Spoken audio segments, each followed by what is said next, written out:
Welcome to George Mason University's Studio A. My name is Rick Davis, and today our guest is Mark Ruppert, the creator and producer of the 48-Hour Film Festival. Please welcome Mark Ruppert. Let me take you back before 48 Hours, and what sparked your interest in the whole film genre in the first place? Well, as many people may have experienced themselves, I was enamored with my parents' Super 8 film camera back when I was 8 or 10 years old. And my father would always be taking the home movies, and I got my hands on the camera and created my first Western when I think I was about 11, and can still remember having to scream cut as the friend of mine who was shot by the sheriff fell over and then burst out laughing. And was not my best directing moment. Were you behind the camera as well as directing? Exactly. Yeah. So you're yelling cut to yourself, basically. Right. Those were the days, right? Where did that take you in terms of the world of film before you created the project? Well, I actually was doing it as a hobby as a kid, and then through high school, college, and after college, I had put film and video behind me, and it wasn't until I was about 30 years old when I kind of rediscovered it. I took a couple of classes at night in writing and in production, and said to myself, this is what I really want to be doing. So I left my job and began doing that. If you don't mind my asking, what were you studying in college that took you in that different direction? And then well, I was a liberal arts major. I got a dual degree in sociology and English, and then foolishly went on to law school. And it was after law school that I decided to open up my own video production company. I just think that's interesting because so many filmmakers who've achieved a lot in film didn't necessarily start out that way, and they sort of found it later, and you're one of those examples. Right. Well, having an English background and even a legal background has been very beneficial over the years in trying to pursue what I'm doing. Because nothing gets wasted, right? It all works its way in. Exactly. So how did you come up with the idea for this 48-hour film project? I was visiting my brother in New York and read an article in the Times about two women who had started one of the first 24-hour play competitions. Oh, yes, right. And I immediately thought that this is a fantastic idea and that we could do it in video, but we would need more time. And so I came up with the idea of 48 hours, and then I didn't do anything with it. I was in the middle of making a couple of short films, and it wasn't until 3 years later, 2001, when I was between projects, that I gathered some friends together and said, I've got this crazy idea. Let's see if we can make a short film in 48 hours. And that started in D.C.? Started right here in Washington, D.C. And then how soon did it start to branch out and acquire sort of franchises in other cities? Well, we knew we were onto something immediately. The 10 teams in that first edition just had a fantastic time. The big question going into it was not only can you make a film in 48 hours, but if you could anybody else stand to watch it? And so we were very pleasantly surprised that in fact films were watchable and some were quite good. So it was the very next year, 2002, we took it on the road to a total of 6 cities. That's rapid growth. Yeah. And speaking of which, how many cities now? This year we will be in more than 115. Wow. We've just added Dublin. We've been in Ulaanbaatar, Mongolia for the past 3 years, Kuala Lumpur, India, Beijing. It's fantastic. It's really been amazing to see the response of filmmakers around the world to this idea. Truly amazing. So one of the secrets of its success, obviously, is the very strict rules or guidelines that you give.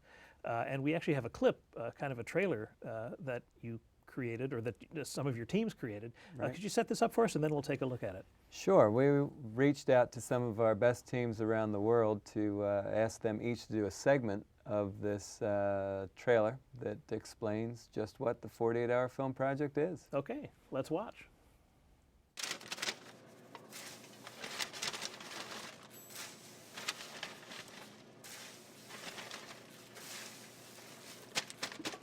So, what'd you do this weekend? I made a movie.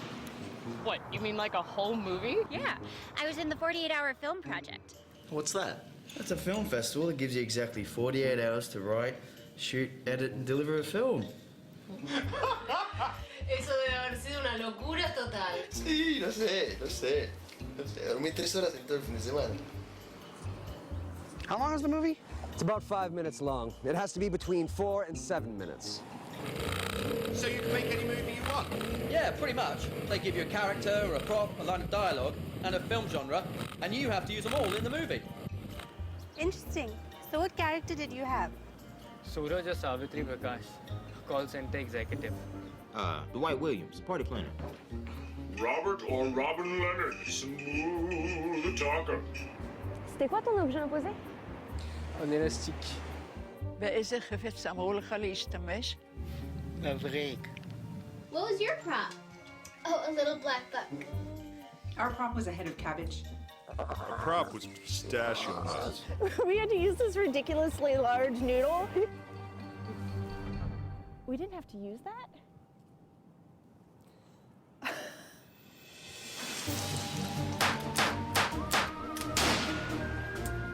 What was your line of dialogue? We had to use the line!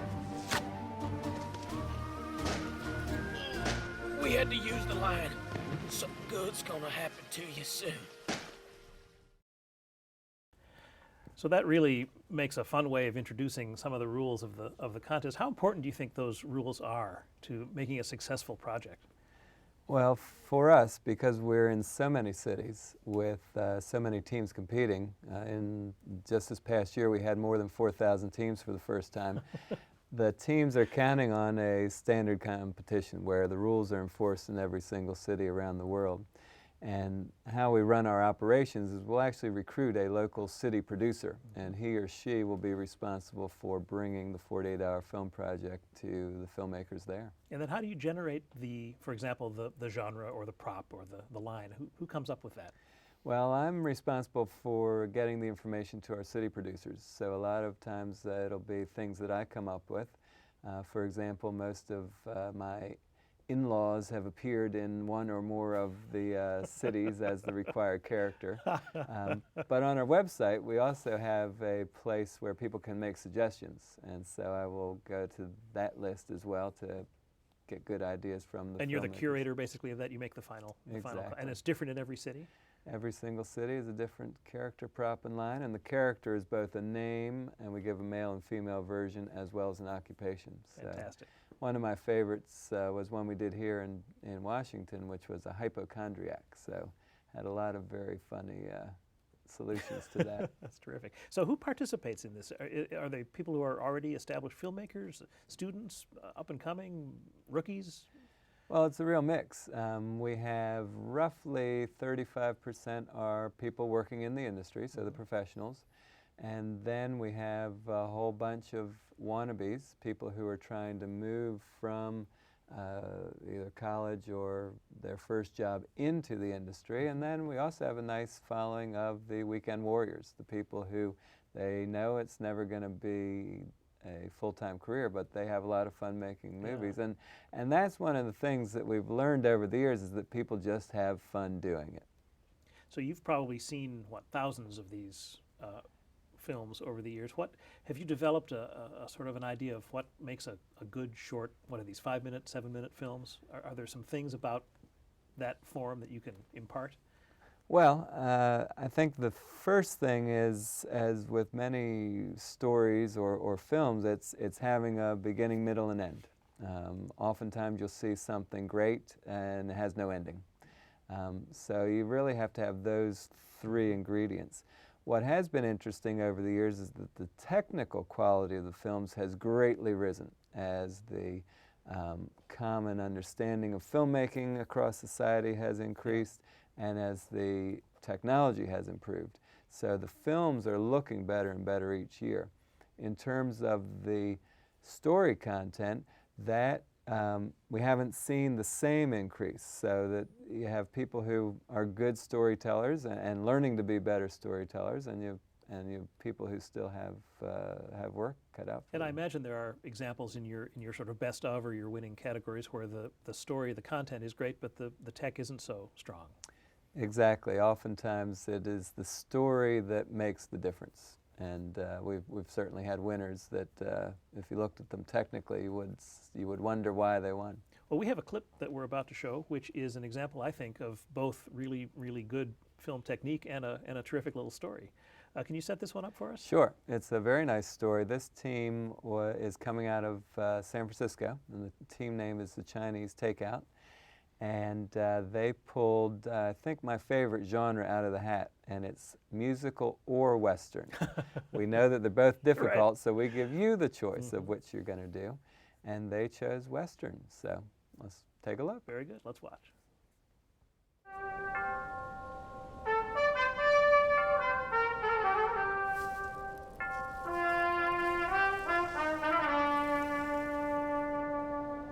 Okay, here's what we're gonna do.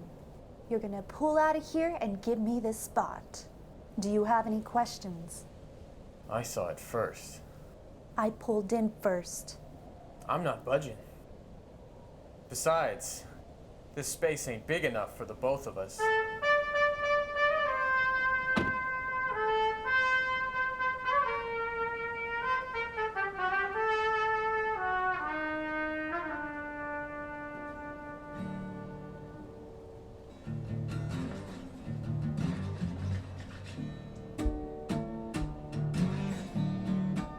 You don't want me to give you this space, believe me. How do you figure? If I let you have it, you'll owe me one, and you don't want to owe me. I always collect my debts. Lady, it's been a long day. Well then you best settle in, 'cause I've got all the time in the world.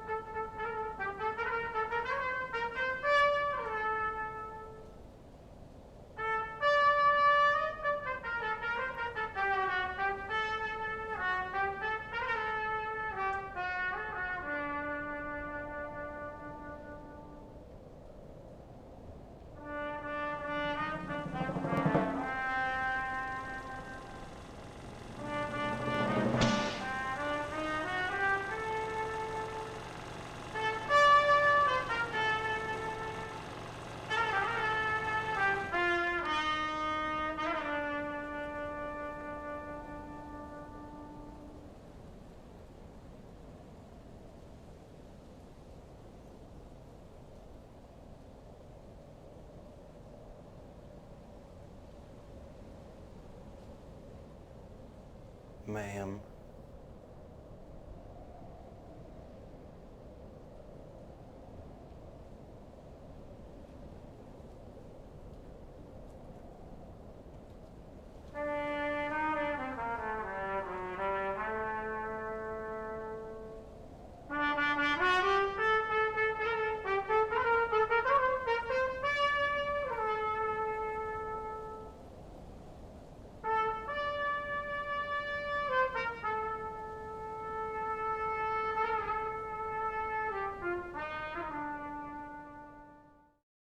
So for you, what makes this film memorable? Well, I love all the touches that they have taken from classic Westerns, like the tumbling tumbleweed. Yes, right, the plastic and bag, they yes. replace it with the modern touches, the tumbling plastic bag, just the fact that it's cars instead of horses, et cetera, et cetera. It's almost So- like the rhythm of the shots mimics the old Westerns too, the sort of the tight frames and the cuts and everything. It really brings that feeling back. Absolutely. In I a mean, modern context. these filmmakers just totally nailed the genre. So now you've of course created this structure with all of these, or the several parameters. Do you find as a rule that having limits makes people more creative? I really think so. I think that the time limit is the number one. Mhm. You know, having the 48 hours, and what that does for the filmmaker is it throws all the excuses out the window. Right. I know that about the time we started the 48-hour film project, that I was suffering from the same problem. I didn't have a script, and then I got the script, but the actor I wanted to use wasn't available, and so I had excuse after excuse of not making the film. With 48 hours, the clock starts ticking, so you've got to make quick decisions. You don't have time to make the perfect script. You have time to get a script and get into production. As far as the other elements, the genre, the character prop, etc., those do a couple of things. The first thing they do is it makes it slightly easier for you to come up with your story because you don't have the entire world open to you. Right. You've got to include these things. The second thing it does is it gives you something you could focus on, so that in addition to making a great movie, you could be wanting to have a really great use of the prop, and that could be the whole central piece of your film, how you use that prop. Have there been successful entries where the required elements are minimized, where they just sort of gloss over them, or do they tend to dominate one way or the other? No, we've definitely had them where they've totally been in the background and not a part of it, and we don't require the character to be the star of the film. He or she just has to be there somewhere. A little Hitchcock moment right across the back. Exactly. How would you say that the project overall in all of its many cities has helped the film industry or has helped filmmakers to make progress? The number one thing for filmmakers has been the community building. We've gone into cities and had our screenings, and what we hear is that I had no idea there were so many great filmmakers in my town. Oh, neat. And I want to meet you. I want to work with you. And so this kind of networking and community building that we helped establish is really something we pride ourselves on. A lot of people have gone on to collaborate on films. We've had people hired because of their work that they've done in the 48-hour film project. I think people not only think of it as a rite of passage, but as an important part of their learning and of their reel. I think you just recruited a whole bunch more entries for the next year's I hope festival. So. Absolutely. Do you have expansion plans beyond is it 115 cities that you're currently in? Well, we're always looking for new cities. What's the smallest city you're in? Sorry to... Smallest city, Paducah, Kentucky. Okay. So we get roughly a dozen or so entries there, that? but we've been there for 5 years. Yeah. They love us down there, so that's great. We've just added Dublin, Ireland for the first time, so that'll be a new city in 2013. South America is a real target. We have we've made some forays, Mexico City and Sao Paulo, but we really have a lot of open territory that we'd like to get some great Latin American filmmakers involved. That's terrific. Room to grow. Yes. Good. Well, let's see if our students have any questions for you. Is that all right? Sounds good. Good. Let's open it up to the audience. Yes, sir. What is the largest number of people who have worked as a team for the 48-hour film project? Also, what is the smallest? Okay, well, our smallest team of all time is a guy out of New York City. His name is Bill Dizell, and his team name is Cinema Solo, and it is one person, and he operates behind the camera and in front of the camera. And he also holds the record for the most competitions. He's done it 30 times. Our largest team was in Albuquerque, New Mexico, and they had 115 people and 30 horses as part of their team. So you obviously don't put limits on it. We have no limits. Wow. Can I just ask a follow-up to your question about the solo guy? So he's had 30 entries. So he, and this contest has been going on for 12 years. Right. So he travels around to other cities. Okay. So I figured that might be it. Yes. Okay, very good. Thank you. Let's go back to the audience. Yes, ma'am. Hello. I was wondering if you had any advice for anybody who wanted to participate in the 48-hour film project? Sure. A main advice, because you have such a short time frame, is to be very well organized. Do as much as you are allowed to do in advance, which our rules stipulate no creative work may be done in advance, but you can put your team together, get your equipment together, even scout your locations. And so getting all of that set up. And then oftentimes teams are very successful if they have somebody who's kind of watching the clock. That shouldn't necessarily be the director if you can help it, but somebody to keep the whole team on pace. Good, good. Another question. Maybe, yes, over there, sir. What characteristics or personalities do you find make the best filmmaking teams? All right, so for me, what I've seen and experienced is someone who is open to the collaborative process. This is probably even more important in a 48-hour film just because you have the added stress of the time. You've got to be willing to hear people's ideas and to and recognize that you don't always have the best idea. Having said that, in the 48-hour time project, film project, you also have to be able to make quick decisions, so you can't be open to 100 ideas. I would say that where we hear the most problems is when you have a director who is a dictator. You know, nobody enjoys working with him or her, and oftentimes it'll show on the screen. Very good. Another question. Yes, sir. Hey, does having the right equipment matter to whether a team wins the competition? Not at all. We've had winners who've used all kinds of equipment, whether the red camera or an HD camera when HD was brand new, and we've had winners who have used their cell phone. So it's, as we were saying, it's the storytelling will trump the technology just about every time. It's nice to hear. I think we have time for one more student question. Yes, ma'am. How do you set up the 48-hour film project in a city?